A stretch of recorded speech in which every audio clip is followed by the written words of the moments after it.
start this off, let's talk about Michael Hough. Haha, rhymes. Mr. Hough is an eco-designer and part of York University's Environmental Studies faculty.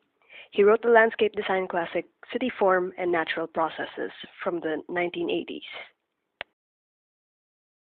In his book, Out of Places, he first and foremost asked, what role does design play in the development of a contemporary regional landscape? Well, let's first define this regional landscape. Regional landscape is the relationship of a certain place, its environment, and the community that resides in it. Flashback to earlier times, community problems were resolved mostly for immediate results, not so much for long-term progress. The technology applied as a solution just became a sort of way of life for the folks living there. Basically, Hough says their now solutions then aren't so meaningful today. But as he also said, we are locked into our times and ways of doing things. This means we can't just give up Wi-Fi, Facebook, or technology entirely for nature's sake and preservation. So where does that leave the designer? Simple, at the beginning, the heart of our design philosophy. A good design philosophy, Hough says, upholds good ecological values and principles, promotes environmental and social health, bonds people and nature consciously, and of course, sustains life. All of these with the state of mind that we have no other choice. No choice because the notion to protect the environment is relatively new and trending.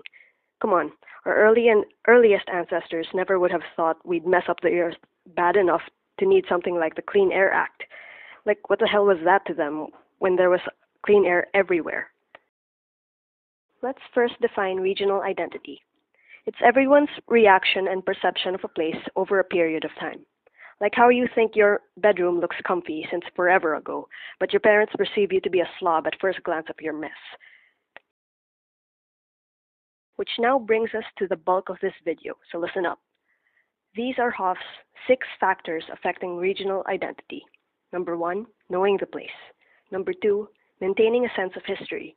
Number 3, environmental learning and direct experience.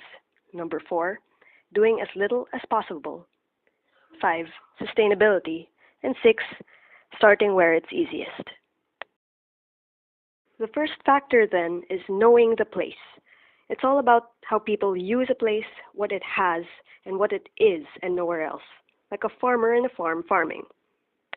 Under knowing the place, we have the place's natural processes and its social processes. Natural or physical means that what nature put first, and social meaning what inhabitants put later on. It's about turning the social processes to complement the natural, like a good view of nature or biomimicry. Social processes also means identifying a place by the people in it, whether by common activities, legal or not, and the ethnic groups living there, like an Indian community near United Nations Avenue, or Chinese family complexes making up most of Quiapo, even the gangsters and criminals in Malate. Even if parts of these places aren't so nice to the designers like us, it holds more meaning for its locals. The second factor is maintaining a sense of history. All places have some kind of defining element because of its history.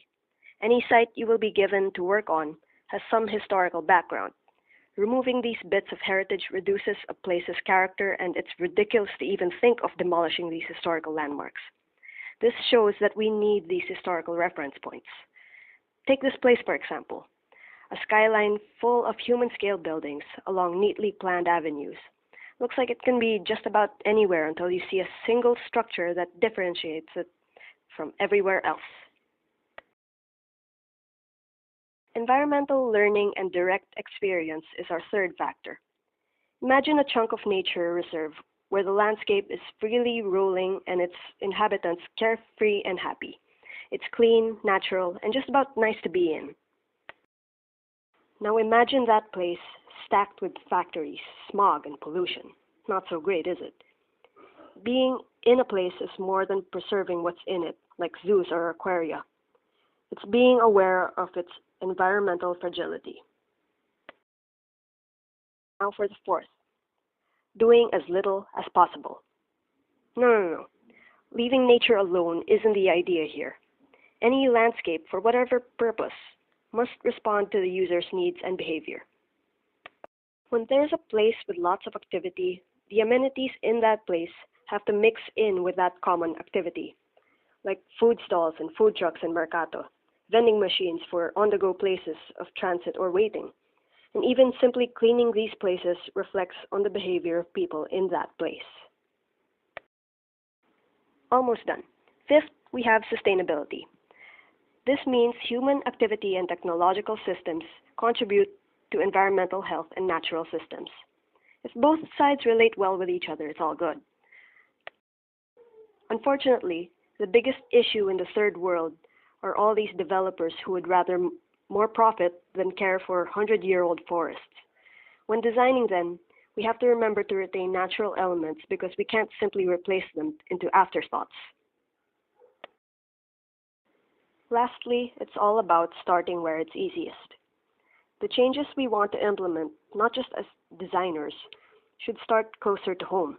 The more people benefit from these changes, the more change can be felt, no matter how small the act. And those are Hough's 6 factors affecting regional identity. Number 1, knowing the place. Number 2, maintaining historical sense. Number 3, environmental learning and direct experience. Number 4, doing as little as possible. Number 5, sustainability. Number 6, starting where it's easiest. It's funny that we're so bent on creating utopia that we fail to realize it meant literally no place. Instead, we should now create a better utopia, a good place.